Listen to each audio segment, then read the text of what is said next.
Hola, buenas tardes. Bienvenidos y bienvenidas nuevamente al podcast Argen Chile. Estamos junto a Livana Nassif, periodista mexicana, y a Eva Matiu, desde México, desde Argentina. Hola Eva, saluda. Hola, Hola muy Livana, ¿cómo buenas tardes. estás? Hola ¿Qué Livana, ¿cómo tal? ¿Cómo estás? están todos? Buenas tardes. Buenas tardes, mucho gusto. Vamos a empezar entonces con las preguntas para Livana. Hola Livana. Eh, hay dos mujeres que van a ser candidatas a presidentas. Para ti, ¿cuál de las dos tiene mayores posibilidades?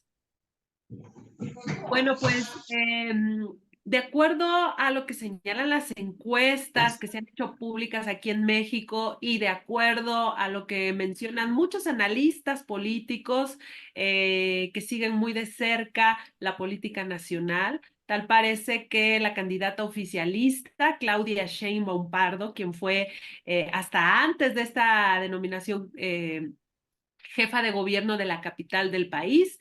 Se encuentra muy por arriba en todas las encuestas y con amplias posibilidades de ganar la elección. Eva, ¿Qué orientación política tiene cada uno de los candidatos? Por ejemplo, Claudia, ¿es liberal? Sí, bueno, Claudia es liberal, es considerada una candidata de izquierda, no solamente porque representa el partido Morena, Movimiento de Regeneración Nacional, que es el partido del presidente actual de México, Andrés Manuel López Obrador, sino porque también se le conoce a Claudia Sheinbaum desde sus inicios en la política y desde su formación universitaria, que fue en escuelas públicas de México, pues una formación, una orientación muy cercana a la izquierda, a los movimientos sociales, al marxismo, lo que quedaba del marxismo en esa época aquí en México.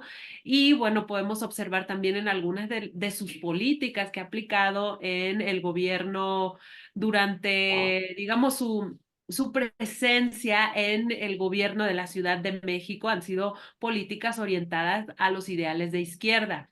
Por otro lado, Xóchitl Gálvez es un caso muy interesante. Ella representa a un bloque de partidos que hoy llevan el nombre de la coalición Fuerza y Corazón por México. Pero es un bloque de partidos de centro izquierda y también uno de derecha. Es una mezcolanza muy rara. Digamos que los partidos que gobernaron durante mucho tiempo México se fueron debilitando, debilitando, debilitando y en esta elección, al igual que en la pasada, se unieron en un gran bloque para poder derribar o ganar elecciones contra Morena, que es el partido, repito, del actual presidente, que es bastante fuerte, bastante popular y bueno, la realidad es que este bloque de partidos pues ha sido muy criticado porque sus ideologías y sus programas de gobierno han sido completamente contrastantes, han sido rivales políticos durante décadas y pues ahora se unen en un bloque para impulsar una candidatura. Digamos que Xóchitl se define como de izquierda, sin embargo, representa el partido de derecha mexicano, el más fuerte en México. Pero bueno, esa es la cuestión con estas dos candidatas. ¿tú le ves posibilidades al tercer candidato? No, no, para nada. El tercer candidato es un caso muy interesante porque es un partido relativamente nuevo en México. Él llega y es asignado como candidato después de que otro personaje de este partido, Movimiento Ciudadano, estaba muy, muy fuerte, estaba siendo muy popular. Él gobierna uno de los estados más prósperos de México, que se encuentra en la frontera con Estados Unidos y es un joven de 37 años, 38 años me parece, es esposo de una influencer que es muy activa en redes sociales y fue muy activa en su campaña política. Y pues este hombre dijo, va, ahora voy yo, vamos a hacer un cambio generacional y voy, pero al parecer, pues sus opositores en el gobierno de Nuevo León encontraron por ahí cosas raras y lo condicionaron y lo acorralaron y le dijeron no. tú no vas, te sientas. Y entonces de última hora salió este tercer candidato que era su coordinador de campaña, pero es un hombre que no me cabe duda que es muy hábil, muy inteligente, muy fino para el debate, tiene muchas habilidades para el debate político, sin embargo, es muy poco conocido, ha iniciado con una estrategia que le ha sido muy difícil remontar, entonces no le veo la menor posibilidad. Eva, Sí. ¿Qué propone cada uno con respecto a erradicar la corrupción que tanto mal le ha hecho a México? Bueno, pues obviamente todos quieren eliminar la corrupción de raíz, todos hablan de que se tiene que empezar a trabajar desde adentro y sin embargo, pues a excepción de, he de decirlo, de la candidata oficialista, no hay, digamos, hasta el momento una propuesta concreta en materia de eliminación de corrupción. Recientemente la oficialista que está adelante en las encuestas y que se llama Claudia Sheinbaum, presentó en una conferencia de prensa una especie de plan anticorrupción que consiste en una serie de reformas, la creación de una fiscalía anticorrupción, algunos métodos para digamos, proceder en cuanto a la revisión de las cuentas de los funcionarios, etcétera. Xochitl Gálvez, por su parte, quien está en segundo lugar, habla efectivamente de, pues, mano dura, de no perdonar absolutamente a nadie, de dar segunda vuelta a las denuncias de corrupción entre funcionarios. Sin embargo, me parece que hasta este momento no hay como una propuesta muy concreta, muy delineada de su parte. Y Álvarez Maínez, que es el nuevo candidato, el de Movimiento Ciudadano, que aunque no tiene, digamos, posibilidades amplias pues tiene una bandera muy interesante que tiene que ver con, acabemos con la vieja política.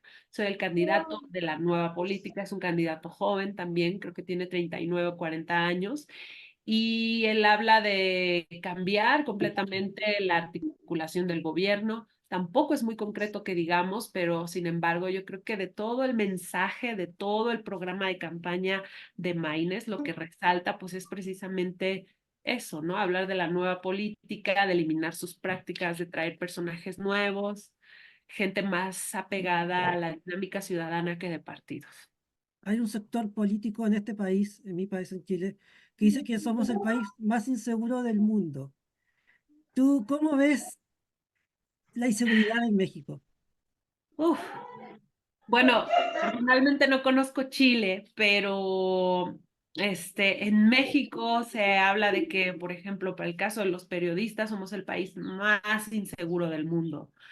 Y, y si no eres periodista, de todos modos, la ciudadanía se siente muy insegura porque ha crecido enormemente el poder de los grupos criminales, los cárteles de la droga, el narcotráfico. Se ha intrincado en las raíces incluso del sistema político y esto ha dado pie a que las autoridades judiciales, las autoridades policíacas tengan muchísimo menos poder, incluso los militares. Se habla de que hay mandos del narcotráfico detrás de los mandos militares. Entonces, aunque haya, digamos, un despliegue militar en una ciudad, no estamos seguros de que en cualquier momento una guerra entre bandas del crimen se pueda desatar, una balacera en las calles, un incendio de un edificio y donde puedan salir personas perjudicadas, ¿no? Puedan salir personas muertas. Por ejemplo, en el caso estamos viviendo cosas muy difíciles que pudiera mencionarte cada uno de los ejemplos, ¿no? Son muy dolorosos. Yo creo que México es demasiado inseguro porque los ciudadanos no tenemos la certeza de que alguien nos cuida honestamente, realmente. Alguien sin intereses detrás nos cuida realmente. Ya no confiamos en el ejército, no confiamos en la policía, no confiamos en las autoridades de procuración de justicia porque se ha demostrado, y hay mucha gente que ya está tras las rejas, que todos estos elementos que se supone que su función es cuidarnos, están coludidos con las bandas que tienen una guerra abierta por el tráfico de drogas, el tráfico de personas, incluso por la venta de pollo. Así te lo pongo. En algunas regiones de Guerrero, los mercados están secuestrados por estas bandas criminales que buscan ser los proveedores de pollo, donde la gente va y compra pollo para prepararse en su casa. Aquí se come mucho con pollo y con tortilla, por ejemplo. La dieta de los mexicanos es de torta y masa. Entonces, estas bandas están adueñándose también de ese tipo de negocios. Y si tú como empresaria no quieres negociar o no quieres comprarle a ellos, entonces es muy inseguro para mucha gente, para muchos Sobre todo el tema periodistas. de los periodistas. ¿Ok? Los periodistas. Sí, para los periodistas también, pero para los empresarios, para las mujeres, atravesamos por un asunto de machismo, feminicida, terrible. No sé si en toda América Latina, bueno, en Chile, por supuesto que sí. Hablar de machismo, yo creo que saben perfectamente a lo que nos referimos. Sí, Mujeres desaparecidas, violentadas, etcétera. Es muy terrible, es muy difícil el asunto de la inseguridad. Da mucha tristeza pues, desde mi particular punto de vista, pues no vemos como que un horizonte cercano en donde se visualice de forma diferente. Eva. Ojalá que me equivoque. mm, ¿Habrá alguna reforma constitucional? En cuanto a al asunto de la violencia, la inseguridad, mira, hasta este momento, la verdad es que no se sabe, no hay una propuesta concreta entre ninguno de los candidatos y las candidatas que hablen acerca de este tema de la inseguridad como una prioridad, como una reforma, como un plan emergente, inmediato y contundente. La candidata oficialista, por ejemplo, que está en el primer lugar de las encuestas, defiende la estrategia de seguridad del actual presidente de México, una estrategia, pues sin estrategia, que se ha quedado desde mi punto de vista en el discurso de hoy vamos a tener, hoy vamos a aplicar la máxima de abrazos, no balazos, no vamos a acabar con los delincuentes. Vamos a enseñarle a nuestros jóvenes a trabajar, vamos a generar fuentes de empleo, vamos a darles becas para que trabajen y no tengan la necesidad de meterse a una banda delictiva para que el narcotráfico y los otros, digamos, vicios sociales no crezcan. Esa es la estrategia del presidente. Y mientras se les paga una beca a estos jóvenes para que trabajen o para que, digamos, el gobierno paga esta beca y los empresarios y comerciantes los contratan, pero ya no tienen que pagar ellos, sino el gobierno les está pagando para que trabajen y pues ellos tengan empleo y no se vayan a las bandas del narco y no haya inseguridad. Sin embargo, mientras las bandas ya están ahí, pues siguen haciendo de las suyas. Los jóvenes, por supuesto, quieren ganar más dinero y las bandas no los dejan de reclutar. Entonces, la candidata oficialista defiende muchísimo esto. La candidata Xóchitl Gálvez, que es de la oposición, defiende mano firme. Ella dice que van a aplicar mano firme, que el ejército se va a quedar en las calles, pero no habla de una reforma. Maynes tampoco. Así es que, bueno, vamos a esperar qué ocurre. López Obrador dio el teléfono de una periodista. No sé si te das cuenta. Sí, sí, sí. ¿Y cómo ves tú la relación de López Obrador, que es el presidente de México, con los medios de comunicación? Pues es muy difícil la relación que tiene con los medios. La verdad, hay que decir que durante muchos años en México, el modelo de negocios de la prensa ha estado íntimamente ligado a los intereses del poder. Es decir, si tú eres periodista, si eres dueño de un periódico, de una televisora, para poder subsistir, para poder ganar buenos sueldos, tienes que tener un convenio fuerte con el gobierno mexicano. Y de ahí puedes subsistir tu empresa. Entonces, los medios se han visto obligados a no ser críticos o limitar sus críticas contra el presidente, los presidentes anteriores a López Obrador. Entonces llega este y dice, no, eso le ha hecho mucho daño a México y se acabaron esos convenios. O si los hay, pues van a ser bajitos, ¿no? Vamos a reducirlos, a recortarlos lo más posible para que pues tenemos que gastar en otra cosa. Y voy a crear mi conferencia mañanera.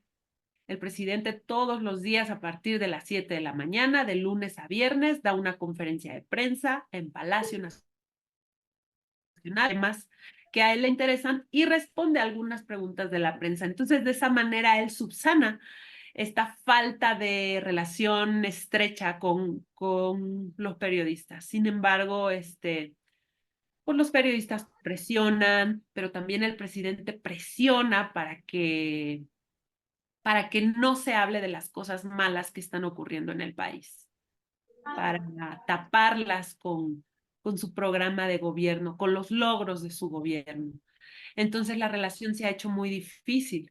Cuando publicó el nombre de esta periodista de Estados Unidos, del New York Times, causó un revuelo enorme porque si de por sí la relación con la prensa y sobre todo de Estados Unidos y Europa era mala, al publicarlo la vulnera, porque México es el país más inseguro para ejercer el periodismo y López Obrador es un presidente muy querido. Entonces, si se sabe, imagínate que esta periodista está investigando, lo que ella hacía era investigar la relación entre López Obrador y una banda criminal.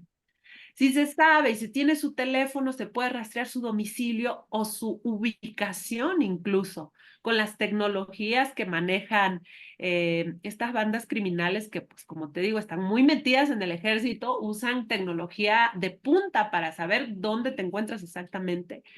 Entonces, sí fue un escándalo muy grande y se le reclamó demasiado al presidente, no solo por parte de ella, sino de la prensa mexicana y pues quedó sumamente fracturada la relación entre prensa y presidente. Eva, Los candidatos que dicen cómo serán las relaciones en cuanto a la emigración hacia Estados Unidos, cómo serán las nuevas relaciones con Estados Unidos.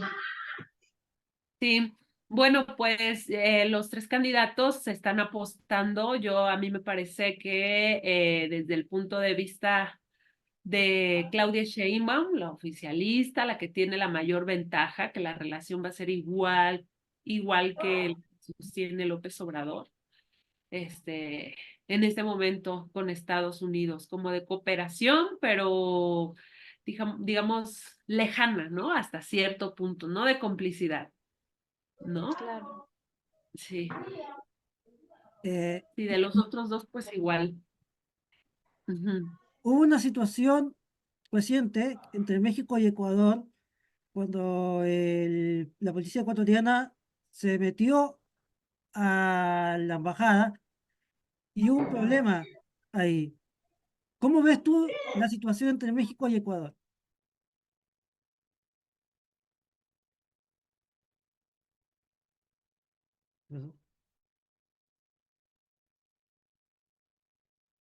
¿Me escuchas? Yo sí te escucho bien. ¿Me escuchas? Allá. Sí, ¿Cómo ves ya. cómo ves la relación entre México y Ecuador? Está muy difícil, está muy, muy complicada.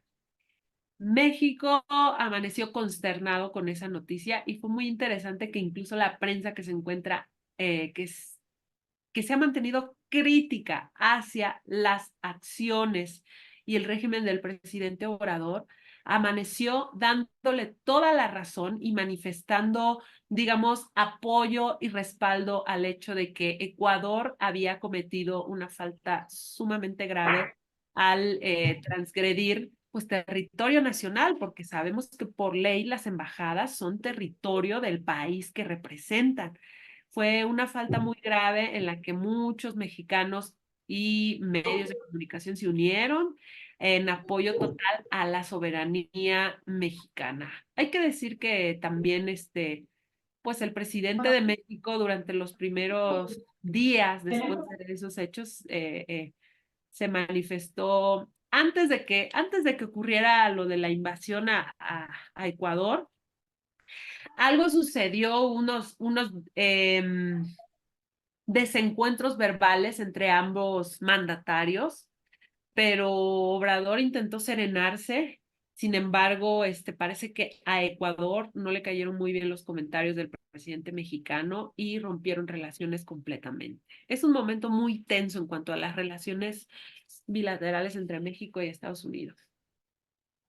Sí, porque México ha tenido bastantes problemas con las relaciones internacionales en los últimos meses. Sí, así es. Así es, la verdad, mira, tenemos al presidente más popular en la historia moderna de México. Este hombre tiene una aprobación social enorme, sumamente significativa. Entonces, todas esas, cuando suceden estos desencuentros a nivel internacional, el presidente con toda la seguridad del mundo, aparte es muy nacionalista, muy de izquierda, agarra y se opone, impone su punto de vista y pareciera que cuidar esas relaciones bilaterales no son como una prioridad para él, como que pareciera más que lo que le importa cuidar es a México hacia adentro que hacia afuera. Entonces, ha pasado igual con Estados Unidos, ha sido muy difícil la relación entre el presidente Biden y López Obrador, todo por esta misma visión de cuidar a México desde adentro que desde afuera. Estados Unidos, sabemos, tiene muchísimos intereses en el país, en negocios, tiene agentes de la DEA trabajando en la frontera y también en el centro del país. Entonces, el capitalismo es como que el protagonista del capitalismo, ¿no? Yankee, que el presidente se ha referido muchas veces a eso. Entonces, pues en esta ideología como de izquierda, como de nacionalista, pues ha tratado de romper y sabiendo que tiene todo el apoyo popular, pues parecía no importarle mucho las consecuencias o tenerlas controladas. Eva, ¿A cuánto llegó la tasa de desempleo en marzo del 2024? Ujú. Bueno, ese dato no te lo puedo dar por el momento, lo desconozco, no tengo a la mano cifras, pero te puedo decir que ya en el contexto político en el que estamos hablando, fíjate que precisamente el asunto del desempleo del que tanto ha sufrido México, ha tenido en este sexenio un respiro, he de reconocerlo. Una de las razones por las que López Obrador es tan popular y tan querido en el país tiene que ver precisamente con el hecho de haber creado los famosos programas sociales para la sociedad, para pues la gente, para hacer frente al desempleo. Te cuento a grandes rasgos, este es el pilar de su gobierno. Se trata de darle dinero a jóvenes, adultos mayores, eh, personas que trabajan en el campo, campesinos, y también a amas de casa para que se ayuden en su economía. Les llega dinero cada 2 meses y a algunos se les exige como que comprobar que emprenden un negocio y a otros de estos sectores no. Sin embargo, ese dinero llega seguro a su bolsillo y mucha gente pues como que se ayuda o aminora un poco el golpe de la escasez económica. Entonces, la verdad es que México no es menos pobre que antes.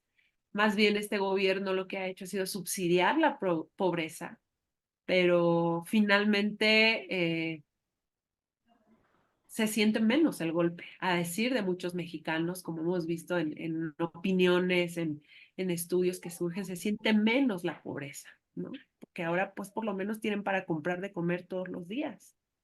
Antes no. última pregunta. Ujú. ¿Cuál es la situación de las mujeres en México?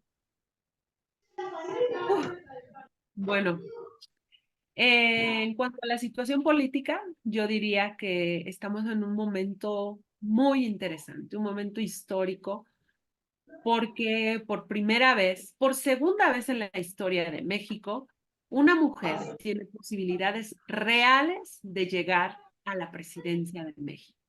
Hace 6 años ocurrió también con la candidata del partido en el gobierno. Sin embargo, el presidente estaba muy desprestigiado. En ese entonces, Felipe Calderón, de la derecha panista, impulsó a una mujer llamada Josefina Vázquez Mota, quien tenía una plataforma súper interesante. Pero el desprestigio del presidente y el hartazgo de la sociedad mexicana terminaron por eliminar ese partido y bueno, quien ganó fue el PRI, que fue el partido que gobernó mucho tiempo, 30 años en México y bueno, volvió.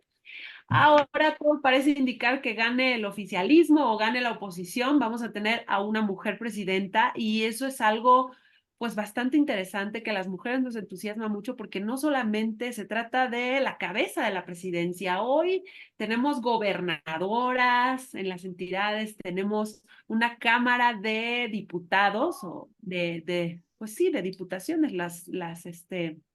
los representantes de distrito, la mitad está conformado por hombres y la mitad, tenemos también un 50 y 50 en el órgano de justicia de la nación que se llama el Poder Judicial de la Federación. Eso es muy importante y cada vez vemos más mujeres accediendo a puestos de poder. Pero paradójicamente también los temas de violencia, de machismo, de misoginia, pues no han parado, no han terminado.